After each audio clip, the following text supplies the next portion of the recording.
Hi மக்களே, last வீடியோலேயே நான் சொல்லியிருந்த மாதிரி சென்னைக்குலேருந்து லக்சம்பர்க்கு நாங்கள் நல்லபடியாக வந்து சேர்ந்துட்டோம். எனக்கு சென்னையிலேருந்து ஃப்ராங்க்ஃபர்ட்டுக்கு ஃப்ளைட்டு, டைரக்ட் ஃப்ளைட்டு, அங்கேருந்து வந்து லக்சம்பர்க்கு ஃப்ளைட், அந்த மாதிரி தான் இது பண்ணியிருந்தது. சென்னையில் வந்து நைட் எங்களுக்கு ஃப்ளைட்டு, மார்னிங் வந்து எங்களுக்கு 8 o'clock வந்து ஃப்ராங்க்ஃபர்ட்டில் லேண்ட் ஆச்சு. மார்னிங் வந்து எங்களுக்கு ஃபுட் வந்து நான் இந்தியன் மீல் தான் கேட்டிருந்தேன். ஸோ அதனால் எனக்கு பொங்கலும் சாம்பார் வடையும் கொடுத்துருந்தாங்க. கிஷனுக்கு அதுக்கு பதிலாக வந்து ஆம்லேட்டு, பொட்டேட்டோஸ் கொடுத்துருந்தாங்க. மற்றபடி ப்ரௌனி, சாலட், கேக் இதெல்லாம் காமனாக கொடுத்துருந்தாங்க. ஸோ இதெல்லாம் சாப்பிட்டு முடிச்சுட்டு காலையில் வந்து லேண்ட் ஆகிட்டோம். அதுக்கப்புறம் செக்யூரிட்டி செக்லாம் முடிக்கும் போது கிஷன் வந்து திரும்பியும் தூங்கிட்டான். ஸோ அவனை வச்சுட்டே தான் 4 hours வெயிட்டிங்கில் இருந்த மாட்டோம் இருந்துச்சு. ஏன்னா எனக்கு அடுத்த ஃப்ளைட் வந்து 4 hours கழிச்சு தான் லக்சம்பர்க்கு.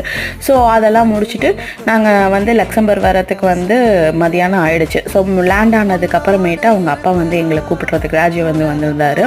ஸோ லக்கேஜ்லாம் எடுத்துகிட்டு வீட்டுக்கு வந்து சேர்ந்துட்டோம். தேங்க்ஸ் ஃபார் வாட்சிங். இன்னொரு வீடியோவில் பார்க்கலாம். பாய்.